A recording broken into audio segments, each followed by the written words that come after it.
Vocês pediram e eu trouxe. Hoje a gente vai falar um pouco sobre o container de injeção de dependências que eu criei na mão há bastante tempo atrás. E aí pessoal, eu sou Vinícius Dias, sejam bem-vindos ao canal Dias de Dev. Eu comentei há um tempo em um vídeo sobre como que a gente utiliza containers de injeção de dependência na prática, então eu vou deixar um card aqui para você dar uma olhada no vídeo. E lá eu comentei que há bastante tempo eu criei um container na unha para praticar e entender como esse tipo de tecnologia funciona. Vocês disseram, para minha surpresa, que queriam entender e ver na prática como isso funciona. Então eu vou trazer hoje esse projeto. Vou explicar um pouquinho de como eu tomei as decisões e como algumas dessas decisões foram erradas, e a gente vai entender um pouco de como isso funciona na prática. Então vem comigo aqui para a tela, sem enrolação, para a gente entender como isso foi feito. O repositório é esse daqui, C Vinicius S. Dias Dependency Resolver. Deixa eu dar alguns zooms aqui. E a primeira coisa que eu vou chamar a atenção é que os últimos commits estão aqui marcados como há 5 anos atrás, há 4 anos atrás, então eu fiz isso realmente há bastante tempo. Mas vamos lá, continuando, a gente tem uma descrição muito simples e um exemplo de uso aqui. Então eu tenho algumas definições de classes, né? Classe 1, classe 2, classe 3, e a utilização desse resolver, né? Desse container de DI, é assim, você instancia ele, define alguns parâmetros que ele não conseguiria resolver automaticamente e tenta resolver alguma instância de alguma classe. E ele faz isso automaticamente, como a gente já viu lá no vídeo e como a gente já falou um pouquinho de como isso é implementado, mas vamos relembrar. Para que isso aqui tudo seja implementado, esse código aqui vai ser utilizado. Então primeiro vamos dar uma olhada aqui nesse Resolver Exception, que é um código mega simples, mas vamos entender, ele só é uma exceção. Então aqui a gente já começa a ver que para um código que só define uma exceção, eu botei um montão de comentários aqui. Isso é algo que eu já não faria hoje em dia. Esse código ele já é autodocumentado. Eu já estou vendo que esse arquivo está definindo a classe, que é uma exceção, e eu estou vendo que essa exceção é uma exceção do meu resolver. Então eu não precisaria de tantos comentários. Mas continuando, vamos para a classe que faz toda a mágica. E repara que esse projeto ele é tão simples que ele só tem uma classe com toda a lógica. Em um projeto real de container de dependências, você vai precisar de muito mais do que eu tenho aqui. Então eu volto a dizer que esse não é um projeto profissional, não é um container que eu recomendo que você utilize em produção. Eu só o fiz para praticar, para entender como essas coisas funcionam por baixo dos panos. Agora, continuando, mais uma vez esses comentários inúteis aqui, etc. Mas vamos lá começar. Eu tenho aqui a definição dos parâmetros. Então eu armazeno todos os parâmetros em um array. E esses parâmetros podem ser compartilhados por classes, talvez, vamos ver. Aqui eu já tenho a definição dos parâmetros. Então repara que quando eu defino um parâmetro que não tem um valor que possa ser resolvido automaticamente, eu vou definir utilizando o formato, passando primeiro a classe de onde esse parâmetro vai ser resolvido. O que isso quer dizer? Quando o parâmetro A for encontrado no construtor da classe B, aí você vai utilizar esse valor aqui. De cara eu já mudaria isso hoje em dia. Por quê? Eu não restringiria os meus parâmetros a uma classe específica, para que parâmetros pudessem ser reutilizados. Outra coisa que esse container não faz é mapear uma interface para uma implementação, por exemplo. Então existe muito ponto de melhoria aqui, mas vamos continuar. Então eu consigo definir aqui um parâmetro caso não seja um valor que eu consigo resolver automaticamente. Então vamos fazer assim, eu vou voltar aqui para a documentação para explicar um pouco melhor. Eu tenho aqui na minha classe 3, no construtor dela, um parâmetro que não tem um type hint, então não dá para eu instanciar nada aqui, e não tem um valor padrão, então eu não consigo simplesmente utilizar esse valor padrão. Eu preciso ter esse valor definido em algum lugar para conseguir instanciar essa classe. Então a forma que esse container faz é esperando que você informe, olha só. Na classe 3, quando você for construir, se tiver esse parâmetro aqui, passa esse valor. Então é para isso que serve esse métodozinho setParameter.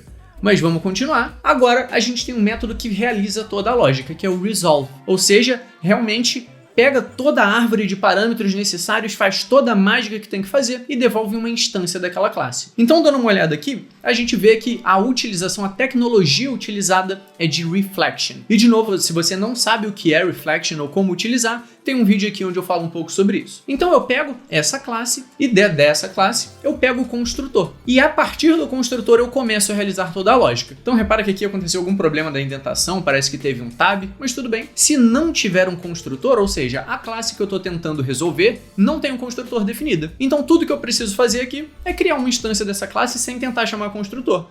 Perfeito. Então esse é o caso mais simples que existe. Nem preciso de construtor e tá tudo certo. Agora, Sendo que eu tenho o construtor, ou seja, o construtor não é nulo, eu vou pegar todos os parâmetros que esse construtor espera e aí eu vou contar. Se não tem nenhum parâmetro que ele espera, ou seja, o número de parâmetros esperados é 0, então eu simplesmente chamo esse construtor sem nenhum parâmetro e todo mundo fica feliz. De novo, também é um caso bastante simples. Mas agora a gente começa a entrar na parte complicada.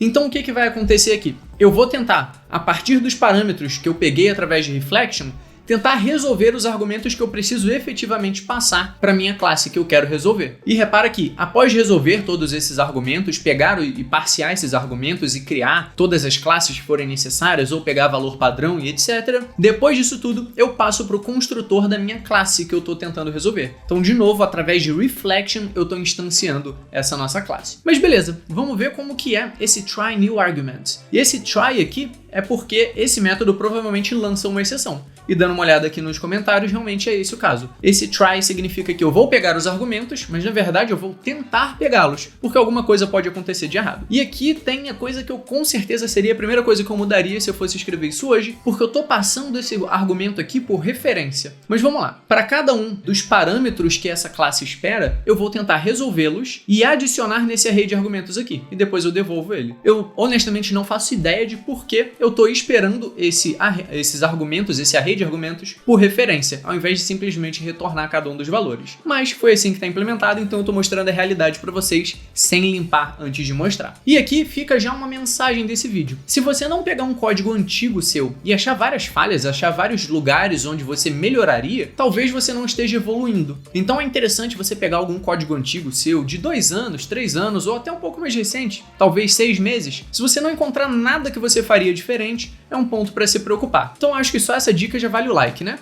Mas continuando, aqui como funciona essa resolução de parâmetro? Eu verifico primeiro se esse parâmetro existe para essa classe. Então o que isso quer dizer? Lá naquele nosso set parameters, se algum parâmetro tiver sido definido para essa classe com esse nome aqui, eu vou utilizar ele. Ou seja, se eu estiver instanciando essa classe 3, quando eu tentar pegar esse param without default value, que está até escrito errado, se eu tentar pegar esse parâmetro sem o valor padrão, a primeira coisa que ele vai fazer na hora de tentar resolver é verificar isso daqui. Olha só, esse parâmetro existe? Se ele existir, então pega o valor dele e adiciona naquele nosso array que foi passado por referência e já sai dessa função. Então, só para dar uma olhada rápida nessas duas funções, verificar se o parâmetro existe é simplesmente verificar se esse valor existe lá no nosso array de parâmetros. Então, eu verifico se tem alguma coisa definido como essa classe nos parâmetros, né? Se tem um índice dessa classe dentro dos meus parâmetros e dentro dos parâmetros dessa classe se existe o nome desse parâmetro em si. Então, basicamente, eu estou verificando se tem alguma definição para essa classe, se tem uma definição para essa classe, tem para esse argumento específico. Se tiver, isso vai retornar verdadeiro e para eu efetivamente pegar o valor, a gente simplesmente acessa o índice lá no array. Claro, isso aqui de novo também poderia ser em uma linha só, mas tudo bem, vamos continuar. Agora uma segunda parte é, se eu não tenho nenhum valor já definido, mas eu tenho um valor padrão nesse argumento. Por exemplo, aqui,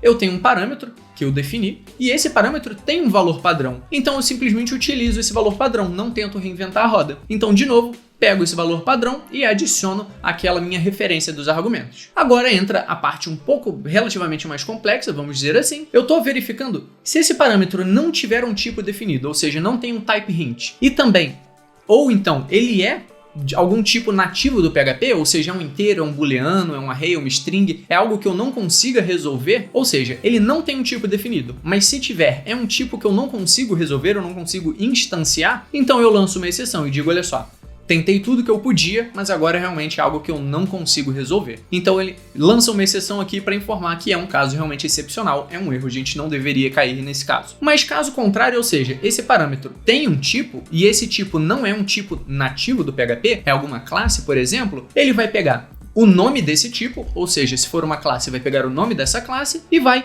tentar resolver essa classe. Então ele vai entrar tudo nisso aqui de novo, nesse método resolve. E aí, em algum momento, ele vai acabar entrando nesse aqui de new instance, porque algum dos nossos parâmetros precisa ou não ter nenhum argumento, ou ter todos os argumentos resolvíveis, não sei se essa palavra existe, ou então nem tem construtor. Em algum momento a gente vai chegar na raiz de tudo, que a gente vai ter já um objeto definido ou algo assim. Então é assim que eu implementei toda essa resolução de dependências. Eu te convido a fazer o clone desse projeto e testar, ou então utilizar o Composer para instalar. Deixa eu dar um zoom aqui também e repara que ele está disponível através de Composer Require, esse nomezinho aqui. Eu não recomendo isso aqui para utilização em produção, mas você pode instalar para testar, fazer umas brincadeiras e ver que isso realmente funciona.